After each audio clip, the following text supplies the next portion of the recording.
Non verbal বাচ্চাদেরকে কিভাবে শেখাবেন কোনটা কি?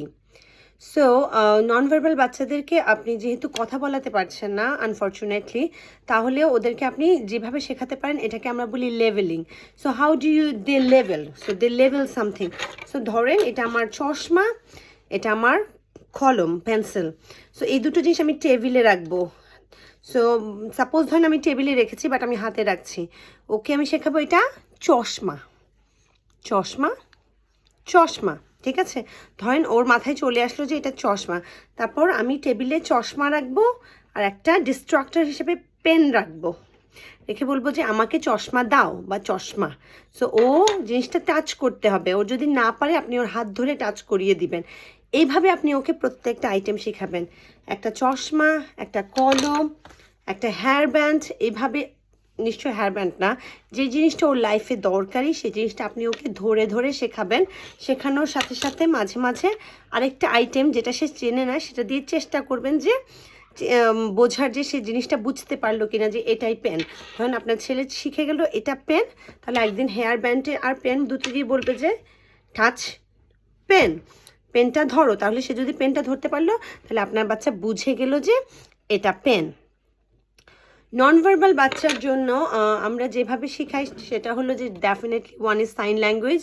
আমি সাইন ল্যাঙ্গুয়েজ এখনও পারি না।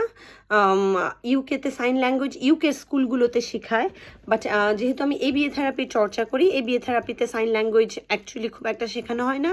ওরা শেখায় pecks, which is picture exchange, and another one is ওরা শেখায় যেটা এএসসি ডিভাইস, আইপ্যাড মোবাইলের মাধ্যমে কথা বলা শেখানো, যেখানে বাচ্চা নির্দিষ্ট আইকন টিপ দিলে ওখান থেকে সাউন্ডটা আসে, সামবডি তাদের জন্য বলে দিবে। আমরা ওটা কিভাবে ব্যবহার করতে হয় বাচ্চাদেরকে শেখাই। সো দেখা যায় যে খুব বিগেইনিংয়ে বাচ্চা যখন খুব ছোট থাকে তখন আসলে আইপ্যাড ম্যানেজ করাও এত ইজি না, বিকজ ওখানে আঙ্গুল দিয়ে কাজ করার ব্যাপার স্যাপার থাকে, ফাইন মোটরের ব্যাপার স্যাপার থাকে। তখন আমরা বাচ্চাদেরকে পেক্স শেখাই। সো পেক্স আমরা কিভাবে শিখাই? আমরা নোরাকে অ্যাট দ্য বিগিনিং পেক্স শিখিয়েছি। জাস্ট আ মিনিট, দেখি সিম্পল কিছু পাই কিনা। ওকে, ধরেন আমরা পেক্স কিভাবে শিখাই। ধরেন বাচ্চা ফোন চায়, ঠিক আছে। পেক্স শেখানোর সময় আমরা আসলে একটা এমন আইটেম বেছে নিব অ্যাট দ্য বিগিনিং যেটা বাচ্চার জন্য খুবই মোটিভেটিং, লাইক ফোন বাচ্চাদের জন্য খুবই মোটিভেটিং। তাহলে ফোনটা এরকম একটা ভেলক্রো পেপারে ফোনটা আটকানো থাকবে। তাহলে বাচ্চা যখন ফোন চাইতে আসবে, ধরেন বাচ্চা, I don't have phone near by.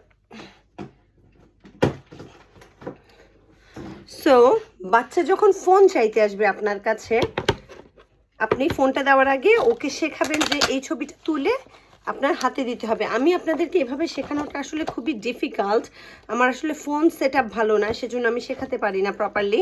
So আপনার বাচ্চা আপনাকে এই ছবিটা তুলে হাতে দিতে হবে, দ্যাট মিনস সে ফোন চায়, তখন আপনি তাকে ফোনটা দিবেন। এক একটা বাচ্চার লেভেল অনুযায়ী জিনিসটা আমরা শেখাই। কোনো বাচ্চা দেখা যায় যে এই ভেলক্রোটা তুলতেই স্ট্রাগল করছে, তখন আমরা বাচ্চার ফাইন মোটরের উপর কাজ করি। এছাড়া যদি অনেক বাচ্চা, এটা আপনাকে প্রথমে শেখাতে হবে যে হ্যাঁ তুমি এটা তুলে এটা তুমি মার হাতে দিবে, হাতে দেওয়ার পরে তুমি ফোন পাবে। এগুলোর অনেক লেভেল আছে, পরে পরে আমি আপনারা যদি এইটুকু বুঝতে পারেন তাহলে জানাবেন, তাহলে আমি পরের লেভেলগুলো জানাবো। আর অবশ্যই আপনাকে এই ধরনের ছবি প্রিন্ট আউট করে লেমিনেট করে এই ধরনের ভেলক্রোতে লাগাতে হবে। পিকচার এক্সচেঞ্জের জন্য এটাই বেস্ট ওয়ে ইউজ করার জন্যে। এগুলোর মধ্যে কোনো কিছু এক্সপেন্সিভ নয়, শুধু আপনার ম্যানেজমেন্টের ব্যাপার স্যাপার। না ভেলক্রো এক্সপেন্সিভ, না লেমিনেটিং করা এক্সপেন্সিভ, না গুগল থেকে ছবি ডাউনলোড করতে কোনো পয়সা খরচ হয়। কিন্তু দেখেন, আপনি যখন বাচ্চার নিয়মিত আইটেমগুলো এভাবে লাগাবেন তখন বাচ্চার কিছু দরকার হবে, নন ভার্বাল বাচ্চা, সেই ছবিটা তুলে মা কোথায় আছে মার হাতে দিবে, এমনকি মা সেই আইটেমটা দিতে পারবে।